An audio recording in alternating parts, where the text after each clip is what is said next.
Hi, I'm Grace Da Costa. I'm Public Affairs and Advocacy Manager at Quakers in Britain, and I'm here with Paul Parker to talk about what Quakers in Britain have been doing at the UN Climate Talks, COP26 in Glasgow.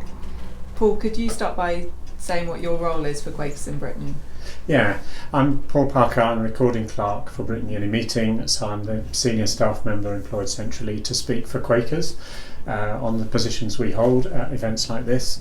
It's great to be here in Glasgow, and particularly to be here in Glasgow Meeting House, where we've been made so welcome by Glasgow Quakers, and they're really pulling all the stops out and welcoming lots of people to their building during COP.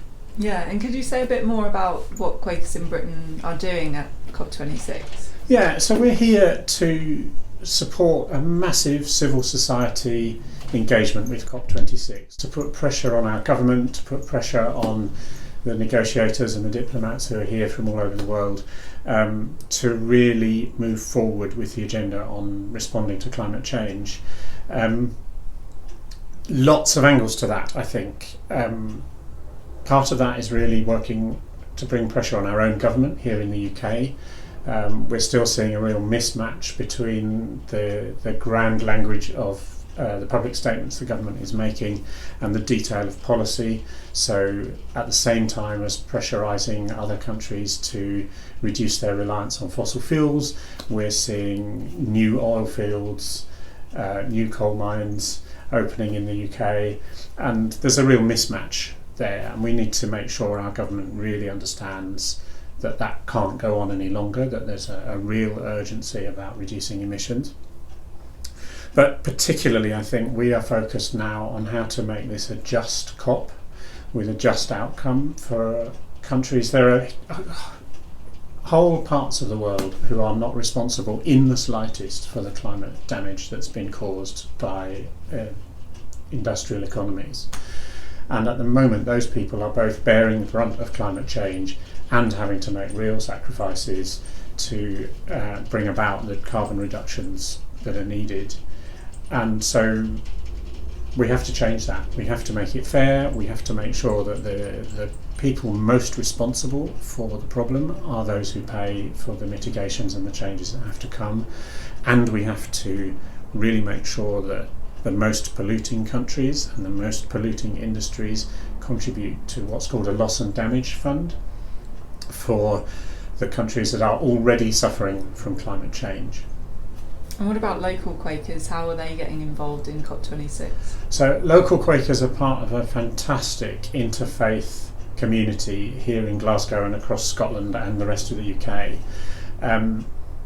And they are opening up their building to welcome in activists and people of faith from across a whole range of traditions to be part of the movement here in Glasgow. And there's a tremendous energy about that. I keep hearing from people who are saying there is more civil society engagement with this COP than any COP before it, and particularly from faith communities, and that's fantastic. I think faith communities have got a really important voice moving this forward.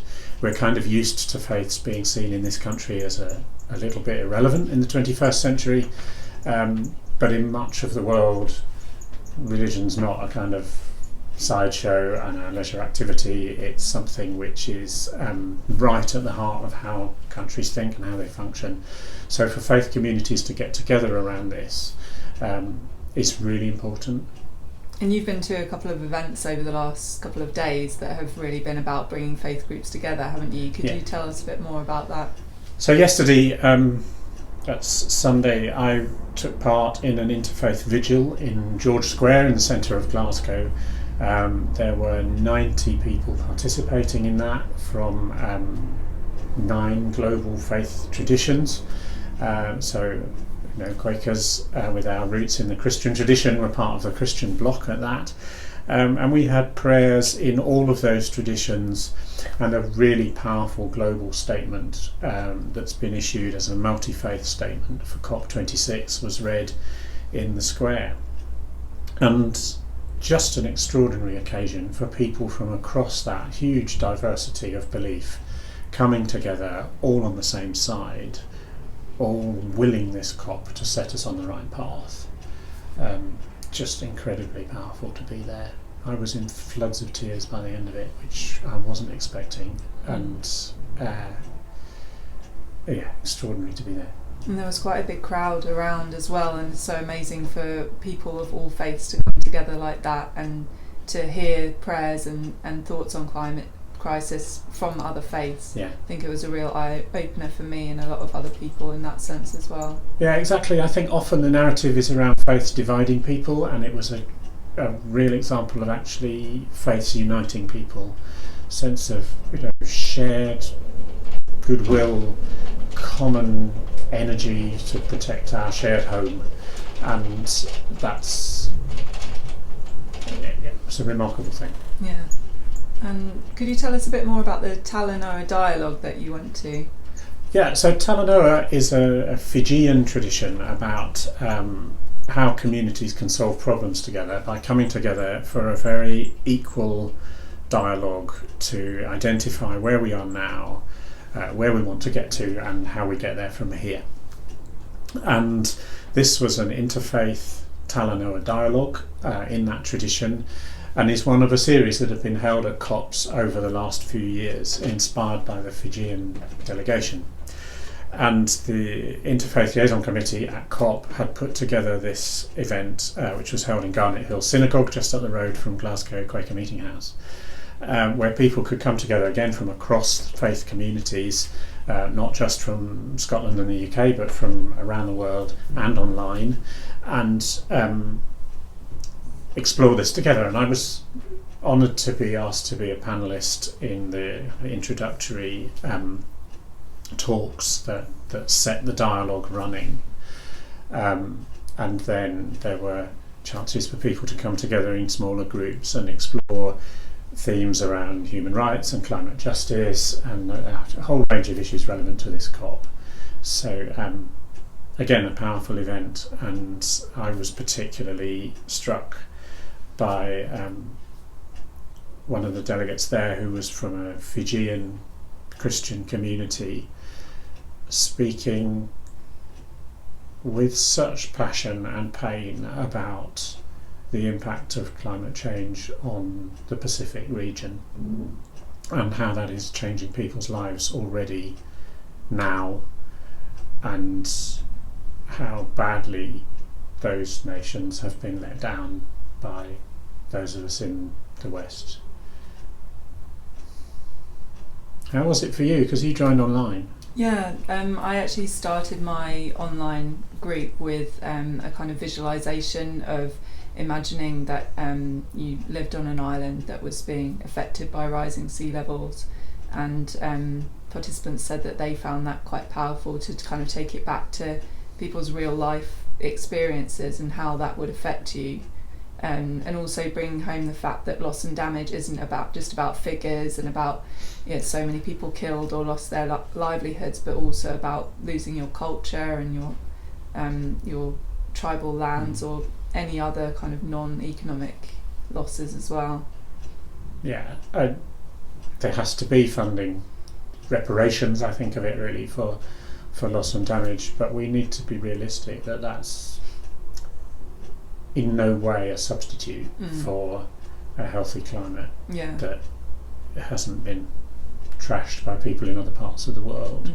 And one of the things that's, I think, a real concern at this COP is how many of the voices from other parts of the world have been unable to get here, either because of cost or because of travel difficulties, sometimes linked to COVID, because of lack of availability of vaccines to permit them to travel, or difficulties getting visas to come into the UK and the hostile environment here.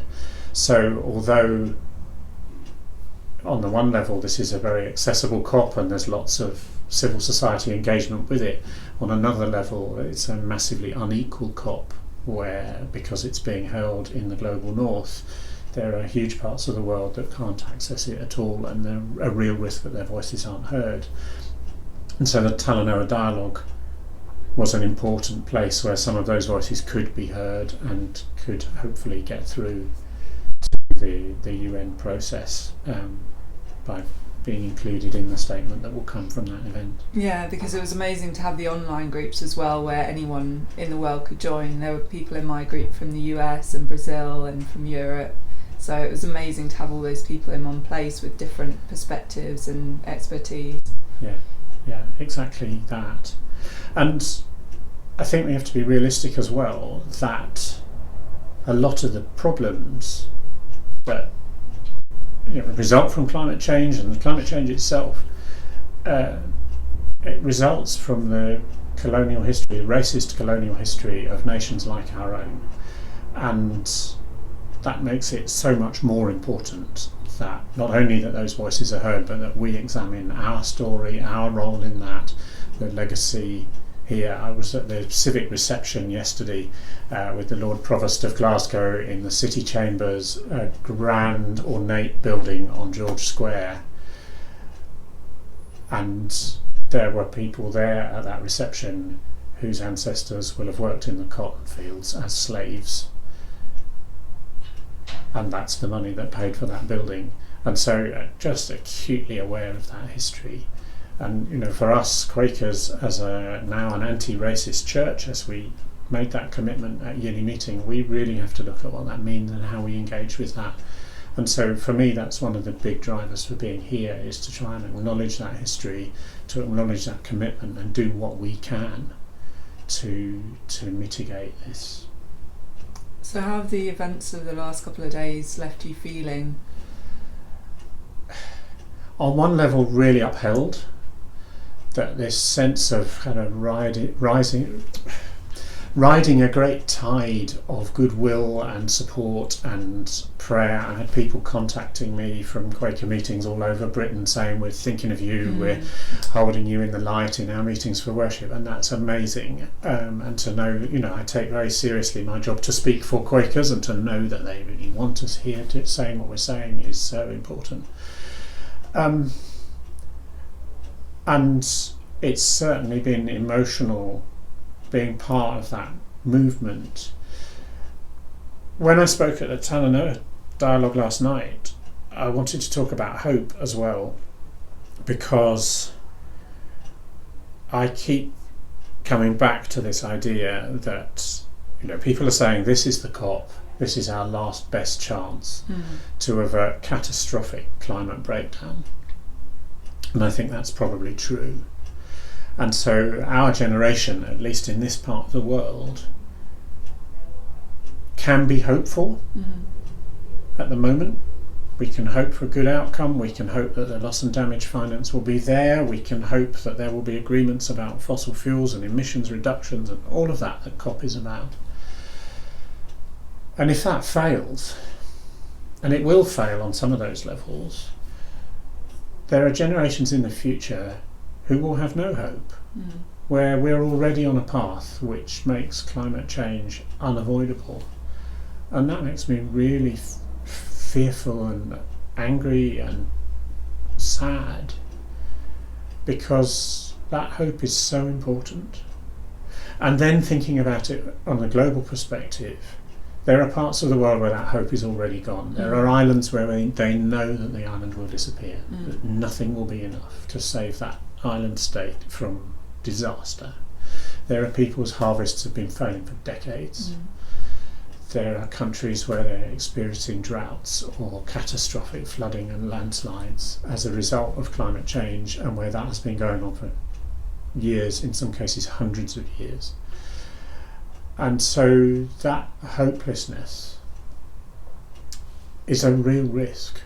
What would it be like to grow up in a world where there is no hope of averting this crisis? And that's just driving me to be here and to say what I can say.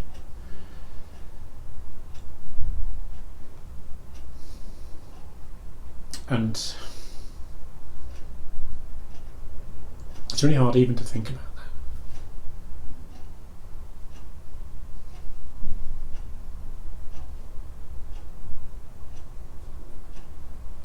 Thank you so much for sharing those insights and experiences with us, Paul. Thanks, Grace, and thanks for all you're doing here too. It's great to be here with a team of staff engaging in all these different ways with COP. It's just wonderful to be here. Thank you.